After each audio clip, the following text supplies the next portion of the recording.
الله الرحمن الرحيم الحمد لله رب العالمين والصلاة والسلام على أشرف الأنبياء والمرسلين وعلى آله وصحبه أجمعين. نويت التعلم والتعليم والتذكر والتذكير والنفع والانتفاع والإفادة والاستفادة والحث على التمسك بكتاب الله وسنة رسوله صلى الله عليه وسلم والدعاء إلى الهدى والدلالة على الخير ابتغاء قربه وثوابه ووجهه سبحانه وتعالى. اللهم ارزقنا يا رب فهم النبيين وحفظ المرسلين وإلهام الملائكة المقربين في عافية يا رب العالمين. قال الشيخ المؤلف وأدام الله النفع به وبكم في الدارين آمين رضي الله عنكم. طيب, do we have question or homework? No. طيب, as we have said last week,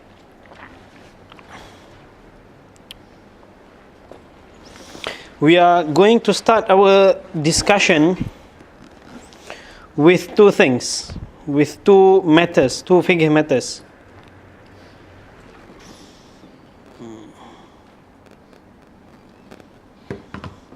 Number one is circumcision, and secondly is about wiping on Khuff. In Singapore or Malaysia or countries which they practice madhab Shafi'i, this is not something strange to be discussed or to be spoken about or to think about. Okay, most males and females will be circumcised as young as they are, as soon as they were born or slightly later than that. Now, mashallah, in this zaman, circumcision has been made so easy. Sometimes they can do it without much pain. They remove the skin without much pain. This is from rahmah from Allah subhanahu wa ta'ala. And in certain countries, when you mention about circumcision, if male circumcision, mashallah, is a standard circumcision, female circumcision might be a problem at certain places. Okay? As we have mentioned last week, they call it female genital mutilation. Type. Now, the thing is, we have to understand, there are some places in Somalia, or some tribes, or not some, most of them, they do female circumcision, the haram kind of circumcision. It's haram. What is allowed in circumcision? Firstly, we discuss on the different opinions of madhab. In Shafi'i, it is wajib for male and female to be circumcised. Wajib. Madhab Shafi'i. In madhab Abu Hanifa, it is sunnah for both male and female. In madhab Malik, the stronger opinions mention that it is wajib. The weaker opinions say it is sunnah for both males and females. No, yes, for both males and females. In madhab Imam Ahmad bin Hanbal, it is wajib for men, and some opinions say it's wajib for females, and some opinions say it is sunnah for females. So now, if you go to a Shafi'i country, it's not a thing that it's not a taboo to speak about, or it's not something shameful to say that the people, the Muslims in this country, they are circumcised. It is something very common and all of us know about it. But when you go to certain countries, when they say female circumcision, they will understand as genital mutilation.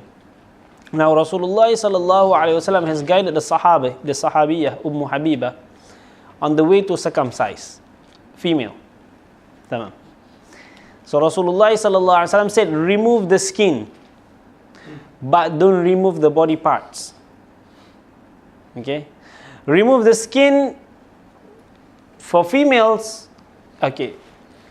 To remove the skin which is above the place where you normally urine. That is the skin which you remove. That is the way to do female circumcision. In African countries, in some African countries, what they understand as female circumcision is they remove every single body parts which is at the female's private parts, and they will sew it up.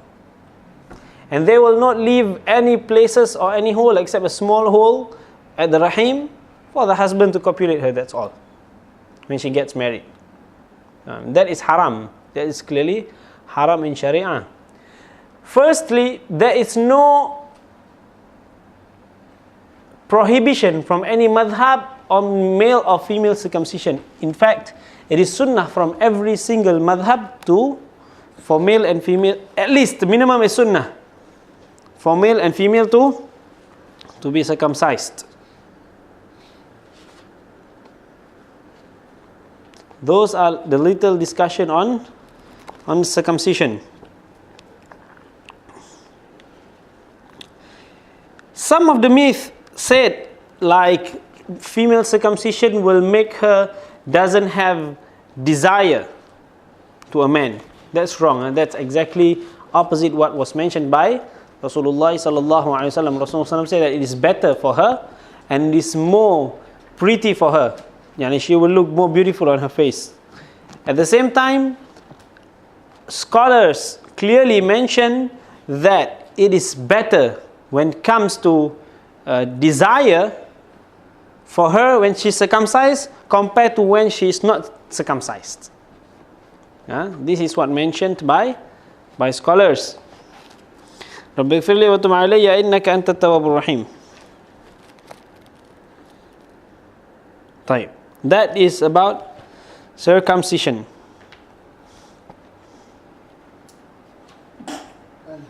Yarhamukallah. Second is on the discussion of al-mashu ala al-khuffain, wiping on the two khuffs. For some people who know Madhab Malik or Madhab Hanafi, they might have not heard anything about circumcision. Okay, so that's not because it's not available, but it's not widely practiced amongst themselves. Okay, at the same time, it has been mentioned by their scholars. So those people from Madhab Maliki or Madhab Hanafi who are not aware, who don't know about what's happening, what circumcision, it's something that they have not learned yet. رَبِّ اغْفِرْ لِي وَتُبْ عَلَيَّ إِنَّكَ أَنْتَ التَّوَّابُ الرَّحِيمُ. Now, when we have learned how to do wudu, there's one thing Allah subhanahu wa ta'ala has made easy for this ummah, is for them to wear khuff. Now, what is a khuff?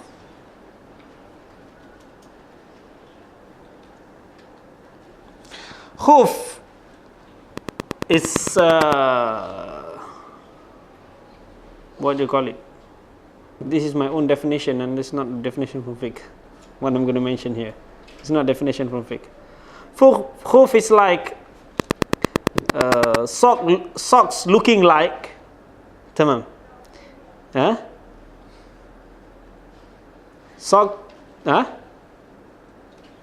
Socks looking like, but made of leather. It has to be waterproof or something like that. That's just from my own definition. That's not fake definition. It's just my explanation, not even definition. Let's see what's the definition here. Ghuslul wajh. Ghuslul jami' al-mashu ala al-khuffain. Firstly, we must know who are eligible to wear khuff and what is the time given for you to wipe on the khuff. This is the first thing we want to know. Number one, anyone can wear khuff. Anyone can wear khuff anytime they want. Okay? It doesn't only have to be when you are traveling, or it doesn't only have to be when it is cold, or it doesn't only have to be when you are sick, when you have some sickness on your leg. It does not, there's no condition of wearing khuff. Anyone can wear khuff anytime they want. For people who are residents, muqim, tamam.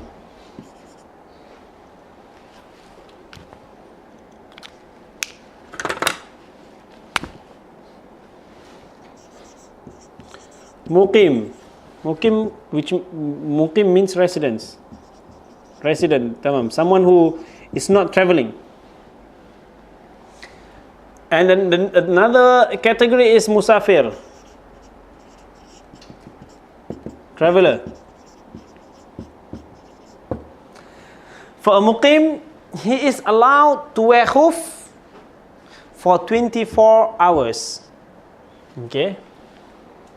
He is allowed to wear khuff for 24 hours. For a traveler, he is allowed to wear khuff up to 72 hours.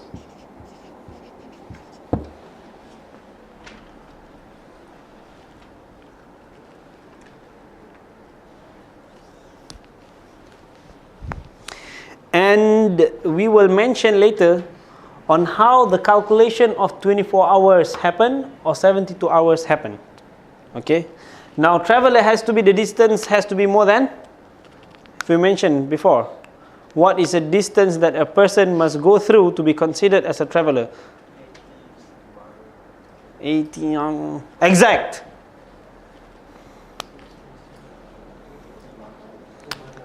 Huh? 2 marhala, mashallah, that's a perfect answer. 2 marhala, but in kilometers, in miles it's 48 miles.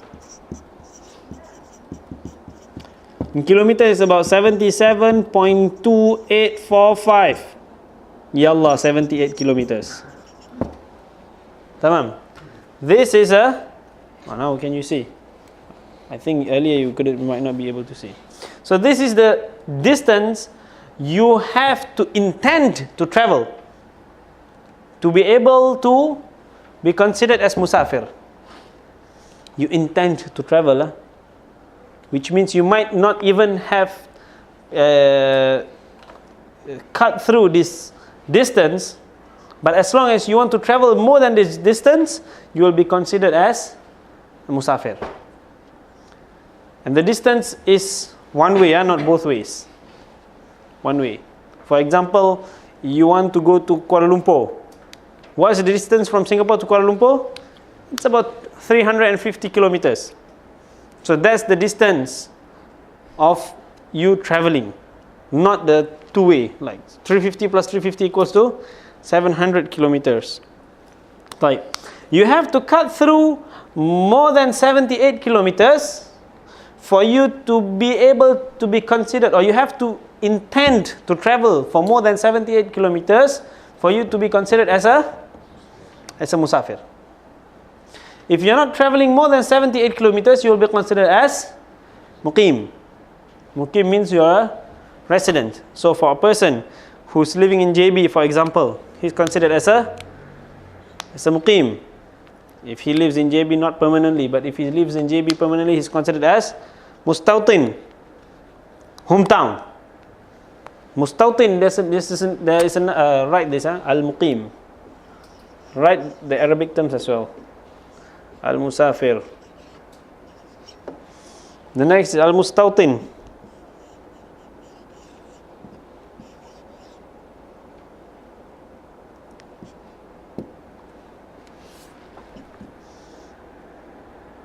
Living in hometown.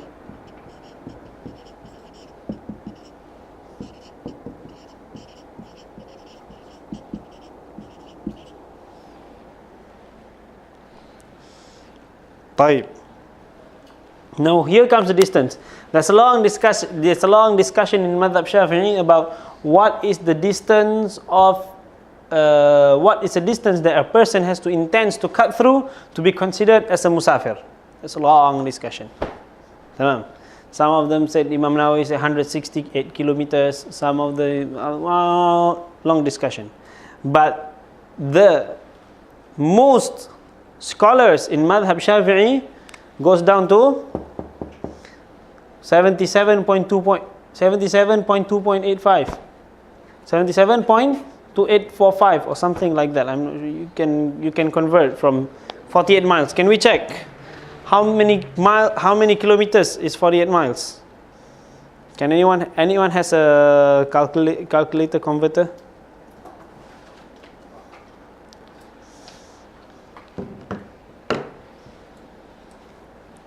What is 48 miles? 249. 249.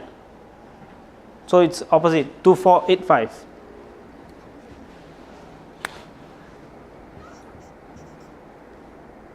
this is more exact than yours. Am I right? You see, I remember. Except for one number silap. Sorry. Tamam. This mile, tamam. Now this miles, the miles which is being used in America or in the United Kingdoms, in Britain, it's mile Hashimi. Okay, mile Hashimi, which refers to the one of the Islamic emperors. They are known as, it's known as mile Hashimi. It's 48 miles. Tamam. If you find a little bit like about 50 or 60 years ago, the scholars say that 76.5 km. That is because they measure 48 miles with a rope. Huh?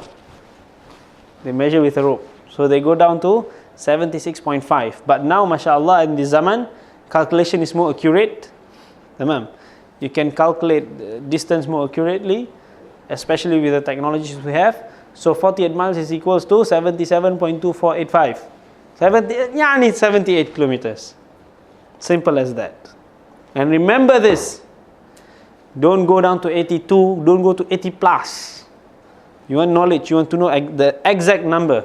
Not 90. Some people say 90. Some people, mashallah, all kind of opinions. We want the right opinions. Okay, we want the right opinion. Now, if you're a muqim or mustawtin, there's one ruling for your khuff, which means you are only allowed to put on your khuff not more than 24 hours. And I will explain to you after this what does it mean by putting on your khuff for 24 hours. Okay, it does not literally means 24 hours. Now we have to learn on how the calculation starts. The same goes to here, how the calculation begin. Now, firstly,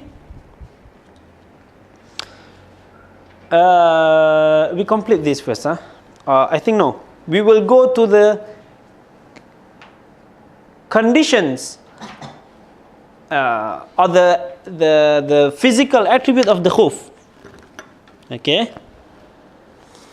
Now, when we mention about putting on khuff, before you put on khuff, there are few things you have to make sure about the khuff or your legs or your body. Tamam.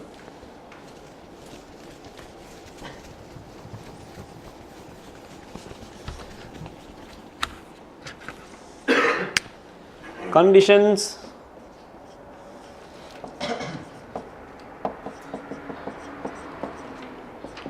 to wear khuff. Is it written in the book about khuff? Is it written here? No, huh? It's not written about khuff, right? There's no mention.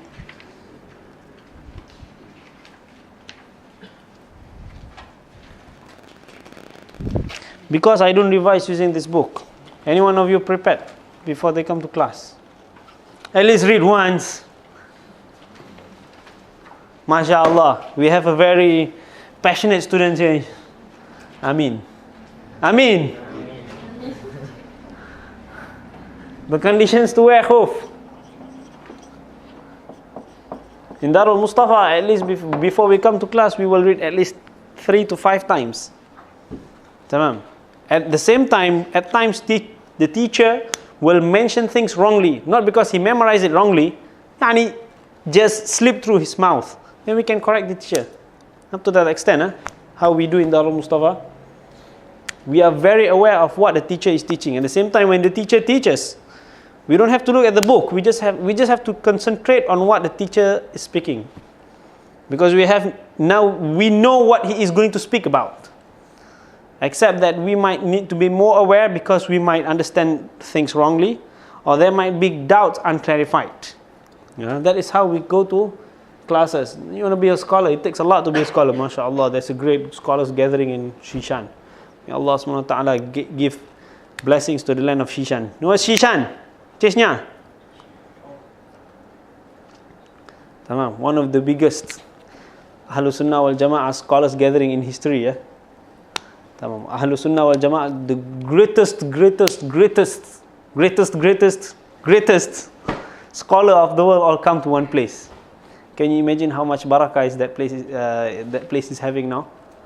Tamam, mashallah. MashaAllah, what a blessed gathering. All the great scholars from every single part of the world. Fantastic, amazing. MashaAllah, tabarakallah. Sheikh al-Azhar is there, Sheikh Ahmad Tayyib. And then Mufti Masr is there, Shawqi Allam. And then Sheikh Ali Jum'a is also there. Habib Ali Al-Jufri, Habib Umar, Habib Ajal Al-Hamid. Yani, MashaAllah.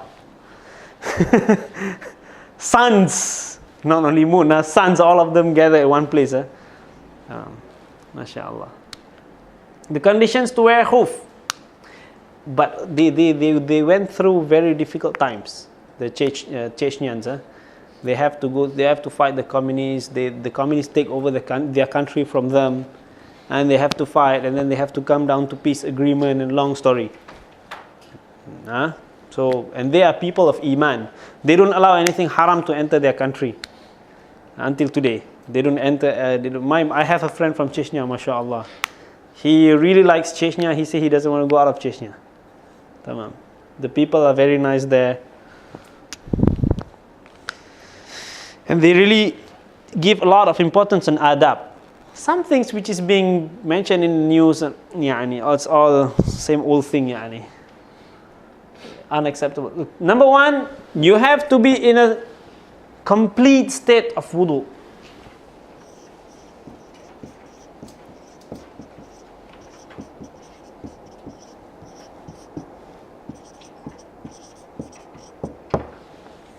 Which means if you have not completed your normal wudu yet, we're not talking about Khuff wudu.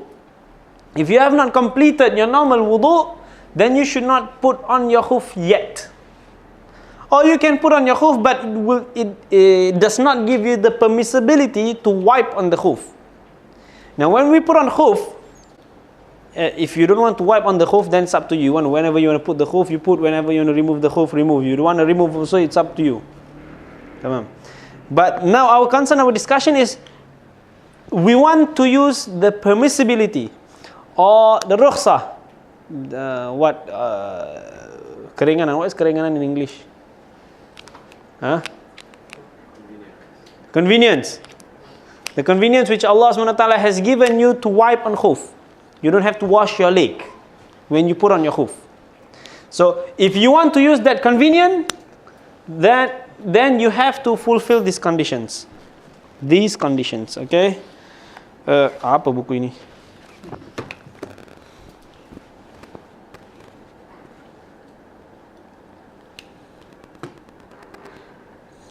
وأن يكون قويا يمكن متابعة المشي به للحاجة. Number 2, it has to be strong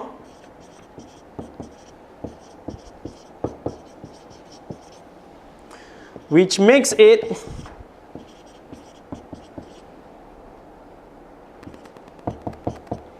possible to be used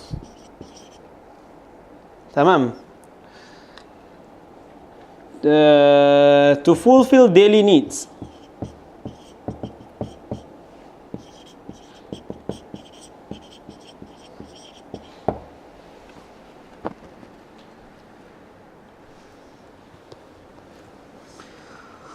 Now socks, is it strong enough to walk around with socks on the street? Is it strong enough? Not strong enough, So when we see people at airports, it is very normal for you to see people at airports or in the aeroplanes. They like to wipe on their socks, thinking that it's a Khuff. It's not a Khuff. Socks is socks, Khuff is something else. Except that's a kind of sock which is created by the Turkish Diyanat. Diyanat, they are Majlis Islam. Diyanat means the Turkish Majlis Islam. They created a kind of socks which fulfill the requirements of Khuff based on Madhab Hanafi. But in Madhab Shafi'i, it's still not completely fulfilled yet. But based on Madhab Hanafi, it is fulfilled, the conditions, tamam. So we see a lot of people like to wipe on their socks and thinking that it's khuff. Now there are two kind of different thing you put on your legs in Sharia. Number one is jawarib, which refers to socks. Socks refers to jawarib. Socks does not refer to khuff. Khuff is something else. When all these conditions is fulfilled, then we call it khuff. Number 3. وأن يكون مانعا لنفوذ الماء من الخزر لو صب عليه. تمام. Simple as waterproof, except for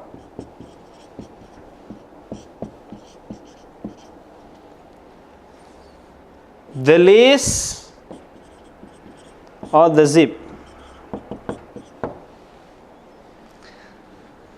It has to be waterproof, except if the water will go through the lace, or if the water go through the zip, that's forgiven. Otherwise, it has to be waterproof, which means there cannot be any holes. As well. If you have a broken khuff, khalas, you cannot use it to. You cannot use the concession. Concession is rukhsah. Tamam. Now I remember. I was thinking, why is rukhsah keringanan. Concession for wiping on khuff. 4th, it has to be pure.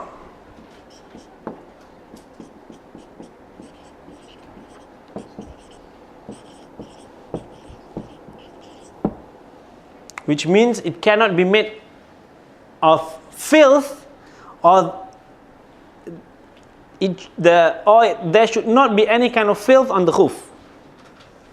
Tamam. It should not be made of filth, najasa, and there should not be any kind of najasa on the khuff. Tamam. Done? We completed all these 4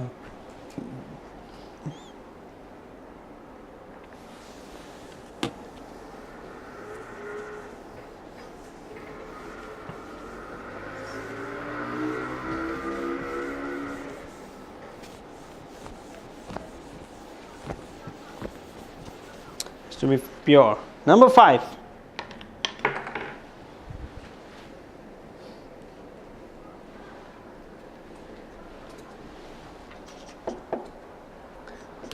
It has to cover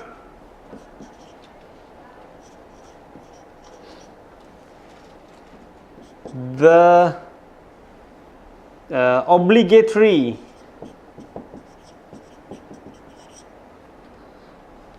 parts of the legs to be washed. Where is the obligatory part of the legs which we need to wash? From our toe to our ankle. So your khuff should be covering your ankle. Okay? Your khuff should be covering your ankle. Now, army boots, if the whole boot is made of leather, it's fine. You can use it as a khuff. Or even if it's made of PVC leather, you still can use it as khuff. But now the problem is when your army boot is not fully made of leather. Maybe only at the half front part of the shoe will be made of leather, and the rest of the part will be made of canvas. Now that's not allowed. Why? It's not waterproof. So it's not allowed for you to use. If the army boots, how is army boots nowadays? Leather. Huh? Gore-Tex. 2 types. One is Gore-Tex, one is MashaAllah. So the most important is that it has to be waterproof. The next is amma minhu fala yushtaratu wa alla yasula labisan hadathan akbar. 6, number 6. The one who wears it does not have hadathun akbar.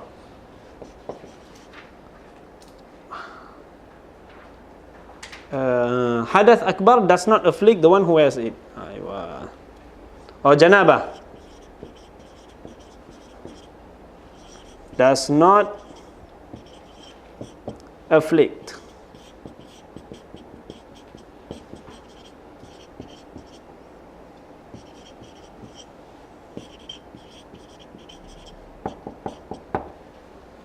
The one who wears it.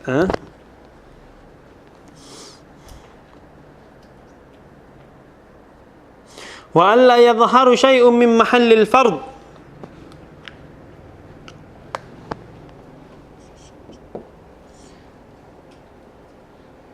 No parts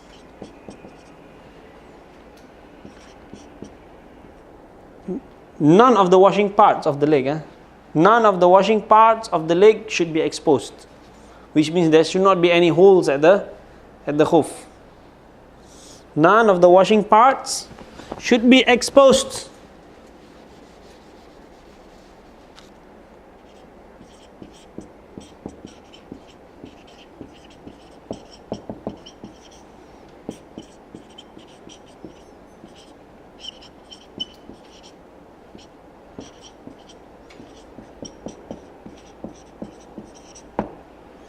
طيب.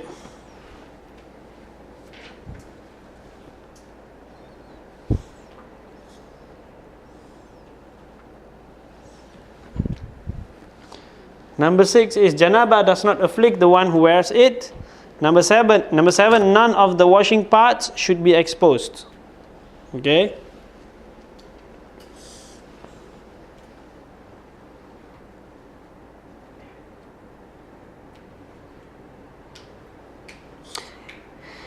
And last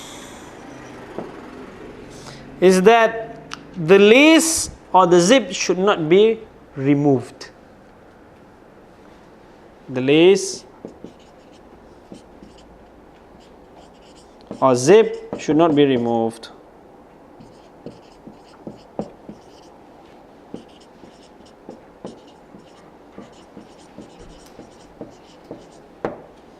In Madhab Shafi'i, it doesn't have to be made of leather. In Madhab Maliki, it has to be made of leather. Okay? In Madhab Shafi'i, it could be anything waterproof, even glass, if you can walk on the glass. Cinderella shoes. But provided she covers her ankle. Tamam. Type. Now,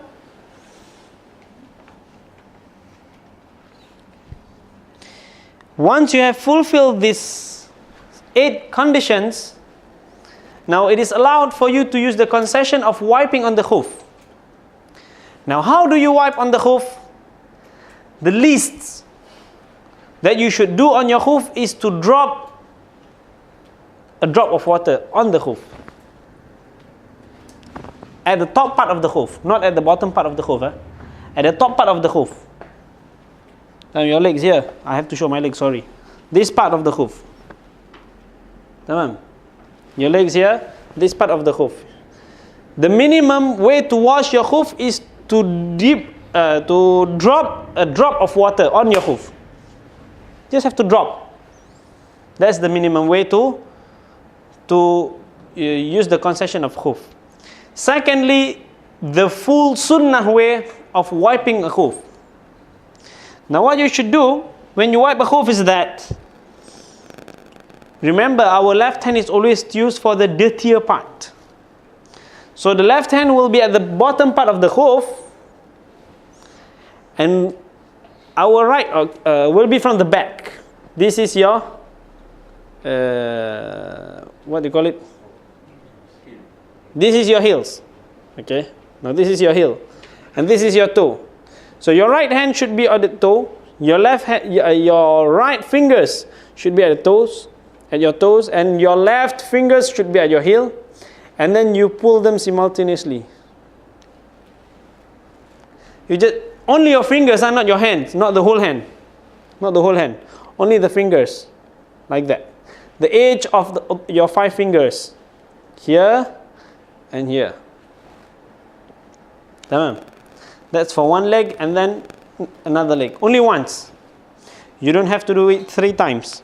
It's not even sunnah for you to do 3 times. Because now wiping on khuff is a concession. Tamam. It's meant not to wash.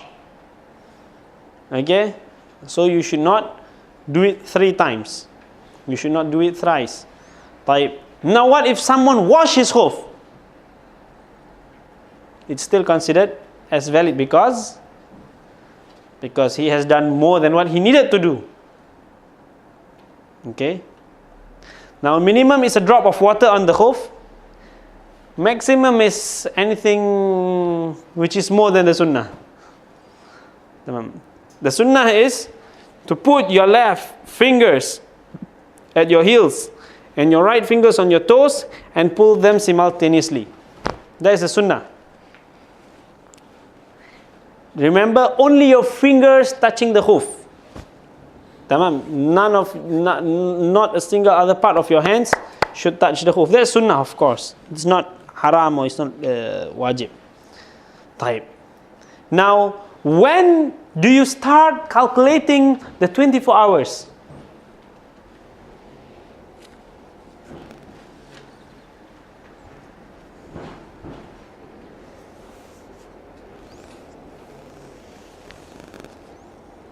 Can I erase it? Yes. Point number 8. The lace or zip should not be removed or should not be exposed at any time when you are wearing khuff. Which means, now you are wearing the khuff. Now you have started using the concession. When do you start using the concession? You start using the concession once you wipe on the khuff. Before you wipe on the khuff, there's no concession because you still have your normal wudu. Now the concession begins when you start wiping on the khuff. Okay? And that is also the time when the time for using khuff begins. When you start wiping on the khuff.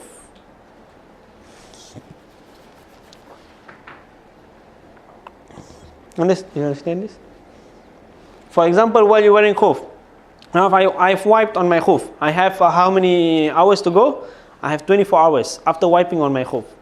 Once I wipe my khuff, okay, when do you wipe your khuff? After your wudu has expired. We will explain in details after this.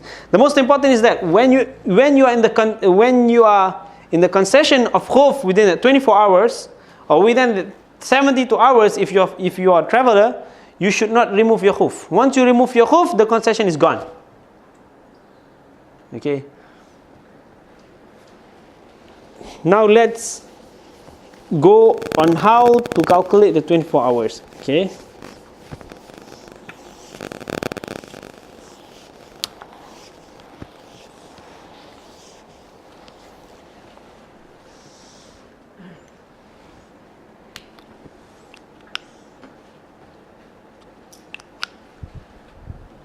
Now at 6 a.m.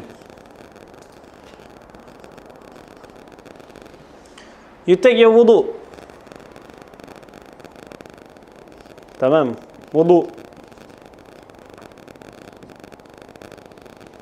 How do I spell wudu? Short form. Okay, save in.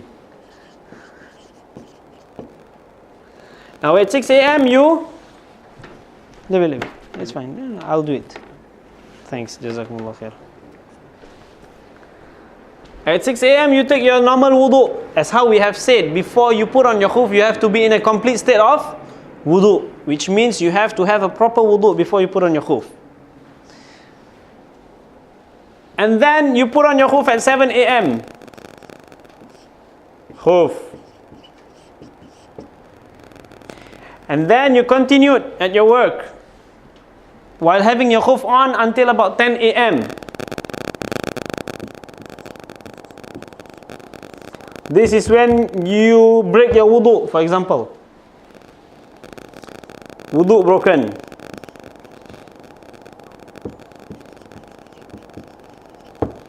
At 10 a.m. The next moment, you do your wudu Now when you do your wudu, you do normal wudu, except for your leg, you don't have to wash, because you have the concession on wiping on the khuff. Okay? Provided that you did not remove your khuff before your wudu is broken. At any time, if you have removed your khuff before your wudu, at any time, if you have removed your khuff after your wudu has broken, then the concession of khuff is gone. You understand this? If you want to use khuff, if you want to use the concession of khuff, then you have to make sure that your khuff is on since the moment you have broken your wudu. And it should not be removed until you have completed that 24 hours. Unless you didn't want to take normal wudu, then you just remove your khuff. Okay? Now, at 10 a.m. wudu broken. From this moment, you should not take off your khuff if you want to use the concession for khuff. So for example, now you're going to pray dhuhr at 1 p.m. 1 p.m. Now you do khuff wudu. Khuff wudu means you use the concession of khuff when you wipe on the khuff.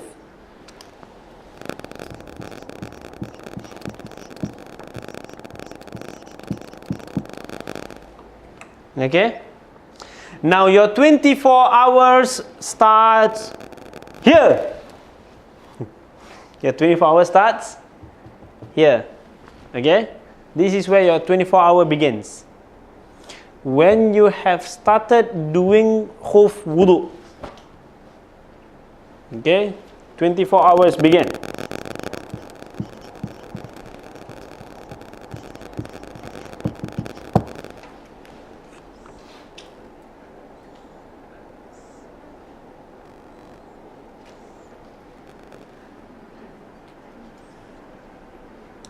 Then, for example, you continued your day at 3 p.m.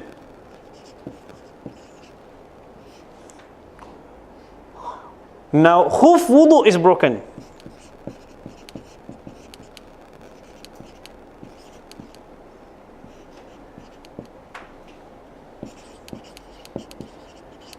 Khuff wudu is broken. Now, asar time comes, 5 p.m. You do khuff wudu again.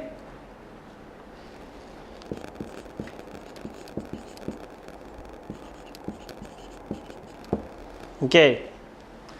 And then you wear the khuff and then you didn't break your wudu until you go to bed, for example. You go to bed at 10 p.m. For example. Tamam. Bed. When you go to bed, automatically your wudu is broken. So your khuff wudu is broken. Okay.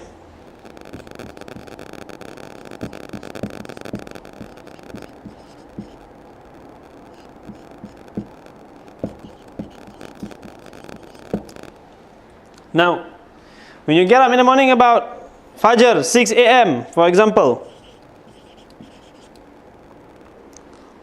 just assume that you're in a cold country, you don't want to remove your khuff. Tamam.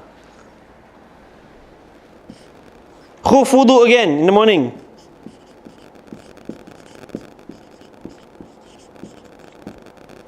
Now your khuff wudu can last until what time? Until 1 p.m. 1 p.m. Right?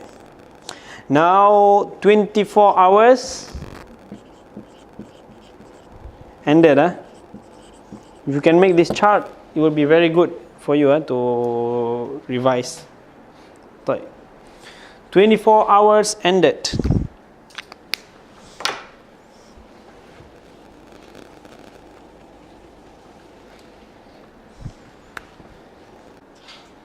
Now at 1 p.m. your 24 hours has ended, isn't it? But you still have not broken your khuff wudu yet. Your 24 hours has ended. Once your 24 hours has ended, the only thing you need to do is to remove your khuff and wash your legs. That's all. You don't have to make a new wudu, because you have washed all other parts of the body except for the legs. So you just wash your legs. So what you should do after your 24 hours has ended, you should remove your khuff. If you still have the khuff wudu, you should remove your khuff. You wash your legs, right legs 1, 2, 3 times, left legs 3 times, and then put on your khuff back. Now you have a proper wudu. You're not having a normal khuff wudu anymore. You have a proper wudu because you have washed your legs. Okay? So for example, at 1 p.m. your 24 hours has ended. Then you didn't want to pray immediately. You wanted to go for lunch first.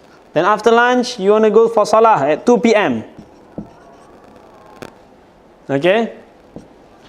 Then you do proper wudu at 2 p.m.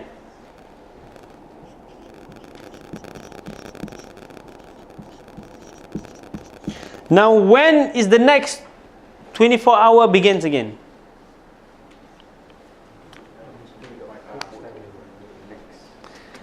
Okay, now the 24-hour starts again, not at the moment when you take proper wudu, but at the moment when you take khuff wudu. Okay, so you might take your khuff wudu, the next time is when you pray asar, which is about 5 p.m. Now that is when your 24 hours begin again. Is that clear? Very clear, huh?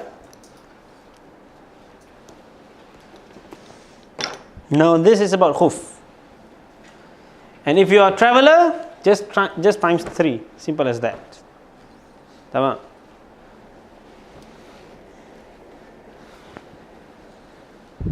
Taib. 9:15. MashaAllah. It's always the discussion on khuff will take a slightly longer time because we have to explain traveling first. Then we have to explain muqim, then mustawtin, then the conditions of concession for khuff. The conditions for the concession for khuff or of khuff? Concessions for khuff. For khuff or of khuff? For khuff. Then you put down. The conditions for the concessions for khuff. There are 8 conditions. And then knowing the way to calculate when the 24 hours begin. Okay? Now, before we continue our class, is there any questions? Yes. Just to clarify, so at 1 p.m., I take off my khuff, I wash my leg, wear the khuff, I can salat. Yes, if at 1 p.m., now your 24 hours has ended, you remove your khuff and then you wash your legs.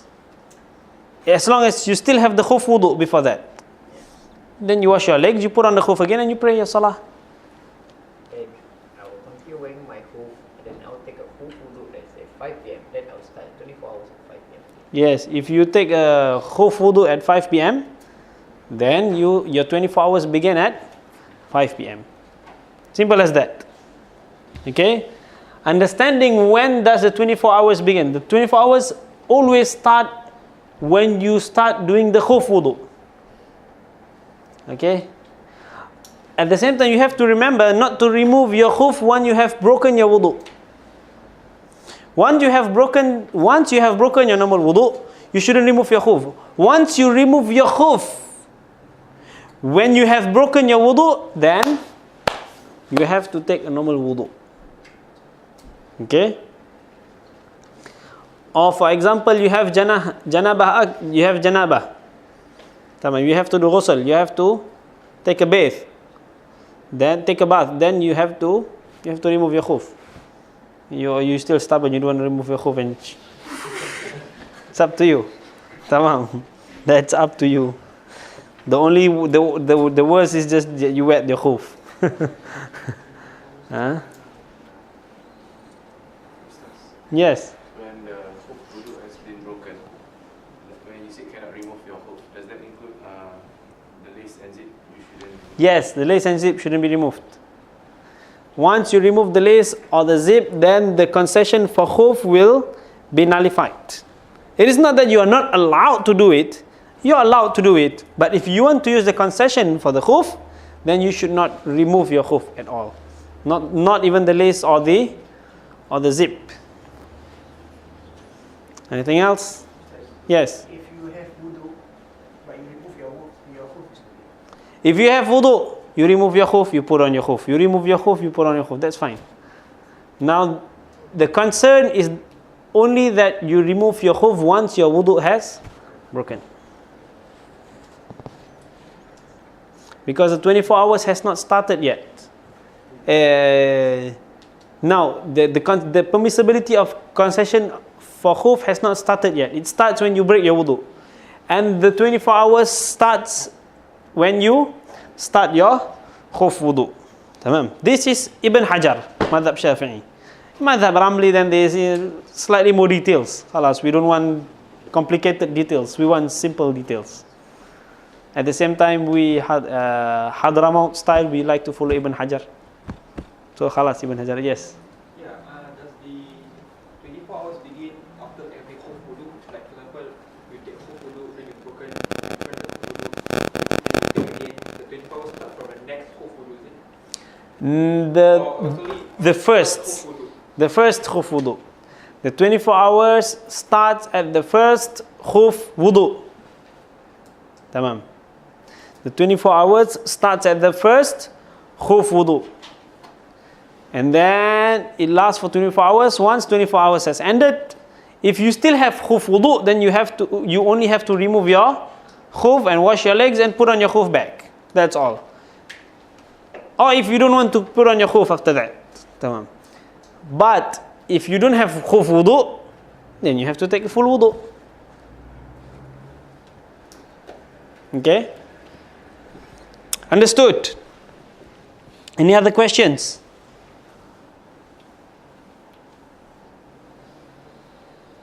Any other questions? No questions, huh? Taib. Now, yes. Any other questions?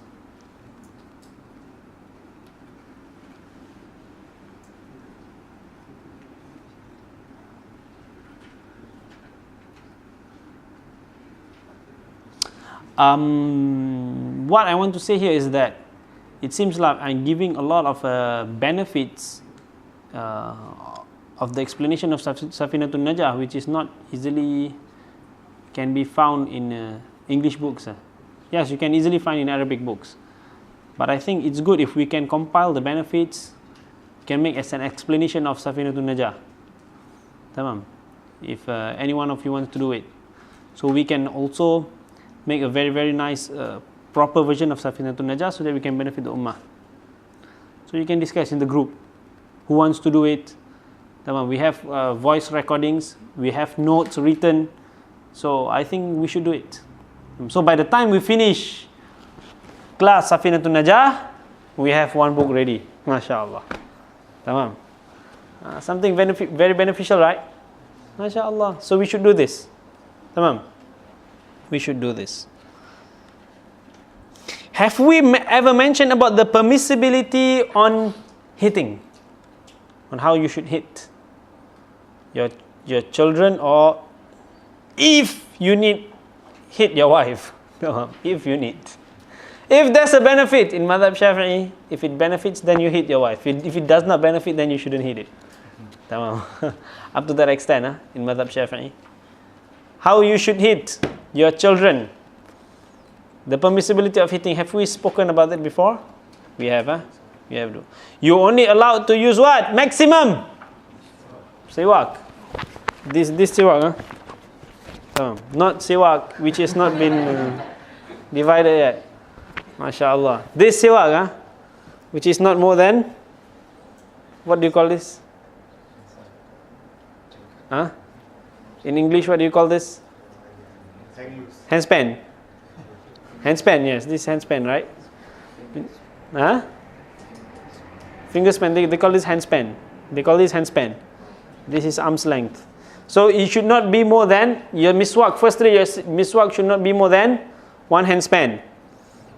Number 2, siwak mu'tadil. Medium siwak. Not huge fat siwak. Tamam. Fat siwak, masya-Allah. You should hit at places where you would not hurt. And those places are mentioned by scholars as not sensitive places. Face is haram, totally haram. Tamam. Or if you need to hit your sleeve as well, this is what you use. And you hit, normally you hit at your palms or at your foot. At someone's foot. That's where you hit. That's all. And when you hit, it shouldn't be with anger. It should be with the intention of education. If you have the anger, then you shouldn't do it. Because why? It will not stop there. It will be like a snowball. Tamam. And then when you hit, why do you hit? It's just to show that you're not pleased with the action which is done. To your child and also to your wife it's needed, or to your slaves if we have slaves. But in Singapore, in many parts of the world now, we don't have slaves. Rabbi ighfirli wa tub alayya innaka anta tawwabur rahim. That is the pinching until blue black. What do you call this? English. Melayu I also know, piat telinga. This is not allowed, huh? All this thing, cubit, pinching, blue black. Tamam. Slap is worse. That is the worst. Tamam. Hitting it, whatever, it's not allowed. Al-darab in Sharia, al-darab doesn't have, when you mention about hit, it doesn't have to be hard. Rasulullah SAW mentioned, if you're gonna hit with harshness or hard hit, then it's not allowed. Darab ghayr mubarrih. Rasulullah SAW said that a kind of hit that will not injure. Tamam. If you're gonna hit until there will be marks left, that's not allowed, huh? Unless it's a game. Some people, that's how they play with each other. Bang! That's up to them. And then one hand mark at the back, mashallah. Another one, mashallah, I give you complete 2 wings. If they play, that's up to them. But if you are angry, then you should not do it. You shouldn't say or do anything when you're angry in the first place. You should just go and sit down, do your wudu and do salah 2 rak'ah when you are angry. Tamam. Rabbi ighfirli wa tub alayya innaka anta tawwabur rahim. I think we should stop here. Is there any questions? Any other questions? Yes. Are we allowed to hit only with a siwak or something like this? Siwak or anything which is lighter than siwak, probably a pencil. Tamam. Siwak or something which, or a straw.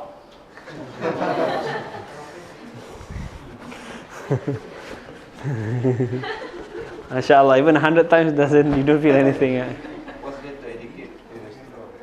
Yani to give the feeling of humiliation. That's all. That's all. Nothing more than that.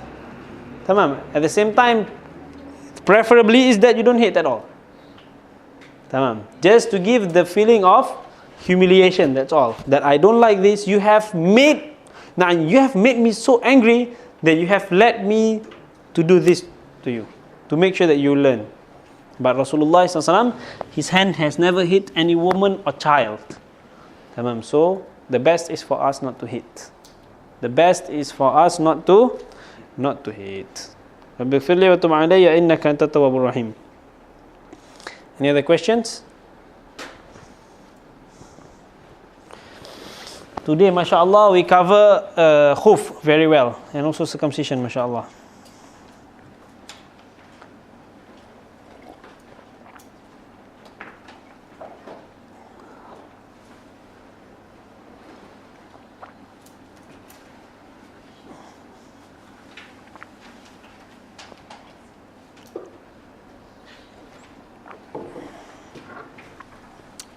No questions?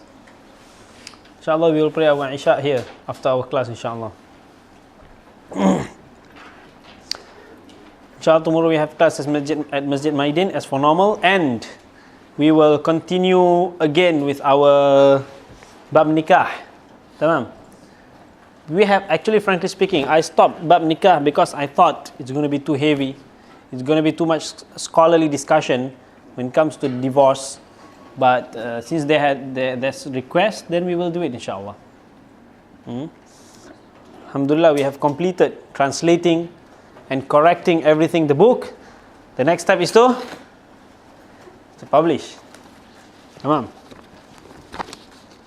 The next step is to publish. We like to thank everyone who is involved in helping to make the book happen. First book in Madhab Shafi'i in English, mentioning on the bab of nikah. Tamam. In detail. Yes, there's Umdatul Salik which mentions nikah, but very, very brief. And Umdatul Salik normally is for those people who are, mashallah, very high level. It's not for normal people to read. There's lots of explanations on Umdatul Salik. But Sheikh Nuh Hamim Keller, mashallah, he has put a lot of effort in translating the book. But there should be, but we have translated another book which is written by Habib Muhammad bin Salim. Habib Muhammad bin Salim bin Hafiz. Habib Umar's father. Nah, Adil. Take this. الفاتحة. أن الله يتقبل عمل الصالح المقبول، وأن الله يقربنا إلى الله زلفى، وأن الله يختم لنا بالحسنى وهو راض عنا في خير وعافية، وإلى حضرة النبي محمد صلى الله عليه وسلم. الفاتحة. أعوذ بالله من الشيطان الرجيم. بسم الله الرحمن الرحيم. مالك يوم الدين. إياك نعبد وإياك نستعين. صراط الذين أنعمت عليهم.